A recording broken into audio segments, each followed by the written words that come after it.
La connexion n'est plus la même. La proximité disparaît. Et parfois, sans conflit, sans dispute, les gens s'éloignent. Et dans ces moments-là, tu peux te poser beaucoup de questions. Pourquoi cette personne ne me parle plus comme avant? Pourquoi cette relation est devenue plus froide? Qu'est-ce que j'ai fait de mal? Qu'est-ce que j'ai fait de mal? Qu'est-ce que j'ai dit de mal? Et souvent, tu essaies de réparer, tu essaies de comprendre, tu essaies de maintenir quelque chose qui pourtant n'existe plus. Tu essaies de maintenir le lien, un lien que Dieu était pourtant déjà en train de fermer. Parce que la réalité, c'est que quand Dieu commence à restaurer ta vie, il commence aussi à purifier ton environnement. Toutes les relations ne sont pas mauvaises, loin de là.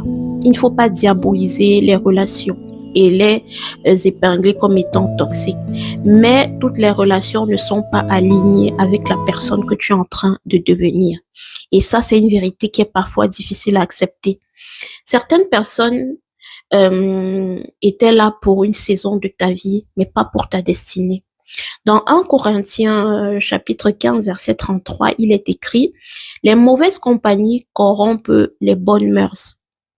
Mais ce verset va plus loin que ça. Il ne parle pas seulement des personnes mauvaises, non. Il parle aussi des influences. Il parle des environnements. Il parle des dynamiques relationnelles. Parce qu'une relation peut ne pas être toxique, mais elle peut être limitante pour ta croissance spirituelle.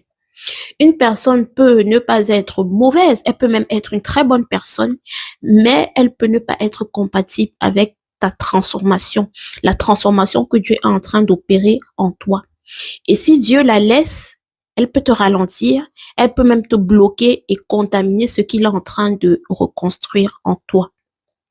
Alors, Dieu agit. Il n'agit pas toujours de manière brutale, non.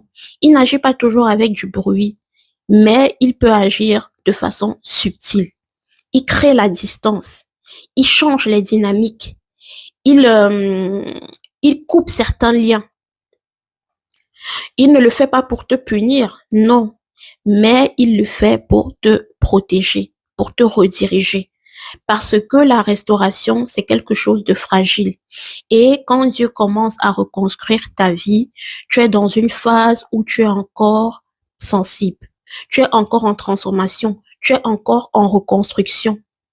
Et dans cette saison-là, tout le monde ne peut pas avoir accès à toi. Tout le monde ne peut pas faire partie de ta vie. Même si c'est difficile, même si ça fait mal, même si